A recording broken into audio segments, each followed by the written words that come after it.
Before we get started into this video, I just wanted to give a little disclaimer for the audio in this video. I apparently was having some really bad allergies that I didn't realize was really affecting not only my hearing, but my voice. So if I sound super nasally and congested in this video, that's why. I do apologize for that.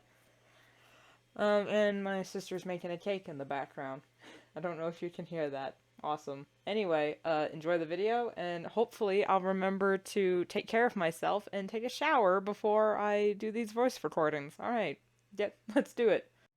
Greetings, programs. Welcome to the Rune Space. Since this channel seems to be becoming an advice channel, I think it prudent I talk about the types of advice that get thrown around. Aside from good/helpful advice and just plain bad/harmful advice, which all have been talked about at length, I'd like to talk about some advice that is technically good, but just isn't that helpful. At least for me. Now, this list doesn't have much to do with art, it's just a general collection that irk me for no reason other than it's almost good. In no particular order, always trust your gut. My mom always says to me, whenever you have a sinking, uneasy feeling about a situation or person, always trust your gut, she says. Here's the problem. I have anxiety. I am constantly feeling like something could go wrong. Not just a could go wrong, but will go wrong. It's not to a debilitating degree for me. I can still function outside of my condition, but it's always in the back of my mind, squirming, twisting, gnarling in my gut. A gut I can't afford to trust, or I'll never do anything ever again. This isn't to discount or discredit the phrase. There are millions of stories and instances where people's lives were saved because they trusted their gut and went with their instincts. That has yet to happen to me. Never in my life have I ever had a feeling in my gut that ever turned out to be true. My fucking gut keeps lying to me about being hungry. You think it's gonna tell the truth about which people I can trust? Trust your gut. Unless it's anxiety, then trust no one. Just start, or just do it, in all the variations. Again, it's technically not bad. It's just, Maybe. Just do it! Yes! How? Letting your insecurities hold you back from living your best life is no excuse. Not living your best life because you genuinely don't know where to start? Completely valid. However, once you admit you don't know where to start, or how, it's kind of your job to figure that out. A long while ago on the channel, I made a video, You Will Never Be Good Enough. In it, I talked about how skill is irrelevant and that achievement can only come through action. I still stand by everything I said in that video. I don't stand by the audio quality, but that has nothing to do with the overall message. Just do it is admittedly good advice. However, I think to be more helpful for people like me with executive dysfunction and not knowing where to start, we need to change the wording a little bit. Maybe something like, if you really want to do it, you'll find a way to get it done. Practice makes perfect. Y'all know my stance on this phrase.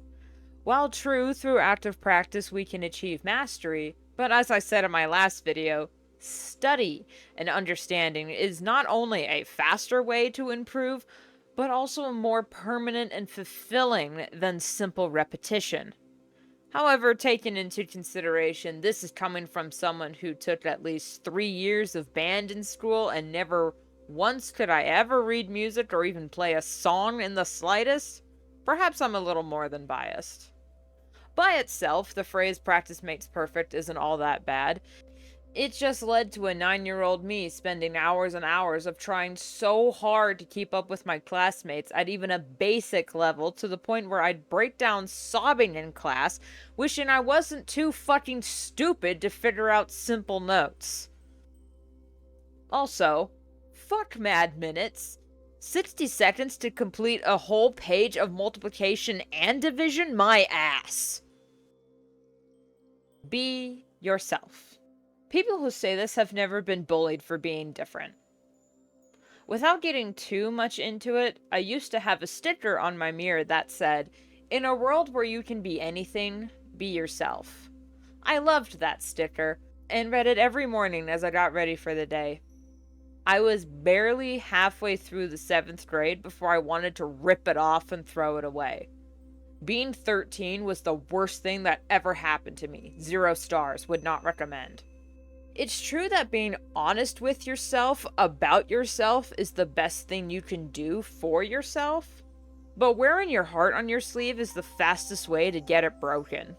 People would often ask me why I was so quiet in high school and hardly talked to anyone, then ridicule me for speaking my mind and being weird, but they'd all line up around the block to work off my homework because you're just so smart. Being honest with others got me used and abandoned. Being honest with myself was the first step in healing the child that liked playing with stick swords and going on epic adventures in the backyard. Note to self, never listen to Citizen Soldier while writing scripts. And finally, just take a break.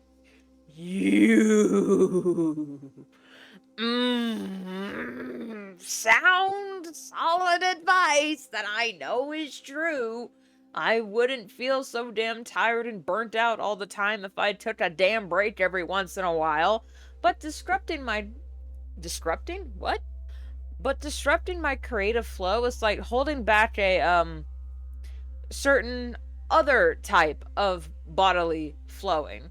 You try to cut it off after you've started and it's gonna hurt a little. Jokes aside, I still struggle with this one on a base level. Because, in my mind, why the hell would I willingly interrupt my workflow when I already have the hardest time trying to stay focused? Do you have any idea how long it takes me to even write these scripts? A lot longer than what feels necessary, that's for sure. I am also of the firm belief that the more you do now, the less you'll have to do later.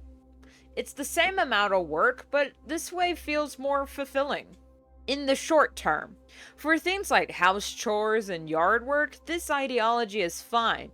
But for creative, more mentally taxing work, thug it out is the fastest way to get hurt in the way that matters. My aversion to taking breaks is most likely tied to my need to feel accomplished every day and my unreasonable perfectionism. If I'm not working or getting something done, I'm a failure.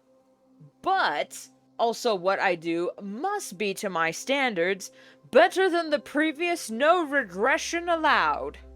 But that's not how life works. You're going to have those days, months, even whole arcs where you feel like you're backsliding. Like you've regressed back to the skills of a 10-year-old scribbling random doodles on lined paper and calling it a masterpiece. When you feel like this, that's your cue to pump the brakes on your work. Just long enough to remember what it was like to be a 10-year-old.